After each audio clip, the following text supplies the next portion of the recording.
Once upon a time, in the realm of ancient Japan, where emperors sought wisdom from the wandering sages, Gudo emerged as the revered teacher of his time. But unlike the conventional scholars, he roamed the world as a solitary mendicant, guided not by the luxurious corridors of power, but by the humble paths of enlightenment. One rainy evening, as Gudo made his way to Edo, the heartbeat of culture and politics, he stumbled upon a quaint village named Takenaka. It was evening, and a heavy rain was falling. Gudo was thoroughly wet. His straw sandals were in pieces. At a farmhouse near the village, he noticed 4 or 5 pairs of sandals in the window and decided to buy some dry ones. The woman who offered him the sandals, seeing how wet he was, invited him in to remain for the night at her home. Gudo accepted, thanking her. He entered and recited a sutra before the family shrine.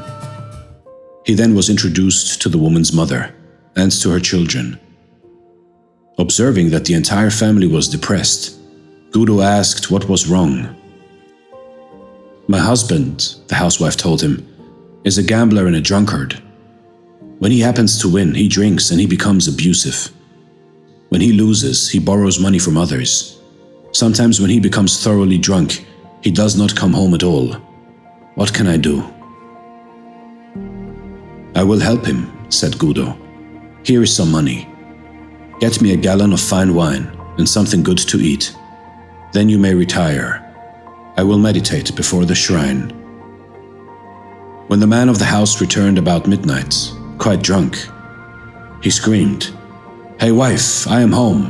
Have you something for me to eat?" "I have something for you," said Gudo. "I happened to get caught in the rain and your wife kindly asked me to remain here for the night. In return, I have bought some wine and fish, so you might as well have them." The man was delighted.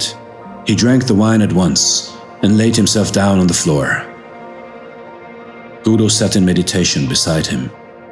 In the morning, when the husband awoke, he had forgotten about the previous night. "Who are you?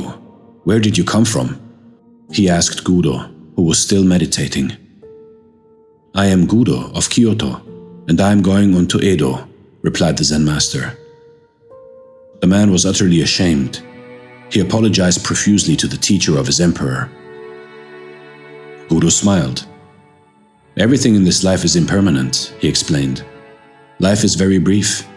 If you keep on gambling and drinking, you will have no time left to accomplish anything else, and you will cause your family to suffer too." The perception of the husband awoke as if from a dream. "You are right," he declared. "How can I ever repay you for this wonderful teaching? Let me see you off and carry your things a little way." "If you wish," assented Gudo. The two started out. After they had gone 3 miles, Gudo told him to return. "Just another 5 miles, he begged Gudo, and so they continued. "You may return now," suggested Gudo. "After another 10 miles, the man replied. "Return now," said Gudo, when the 10 miles had been passed. "I'm going to follow you all the rest of my life," declared the man. Modern Zen teachers in Japan spring from the lineage of a famous master who was the successor of Gudo. His name was Mu Nan, the man who never turned back. You see in life, in your life, what are you doing and where are you going? Realize the impermanence of life, and that your actions today will transform your future tomorrow. So break any destructive cycles in your life and realize that it is just a waste of time.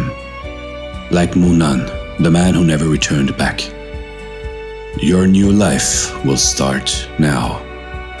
This is Dare to Do Motivation Stories. Thank you so much for watching. and stay blessed.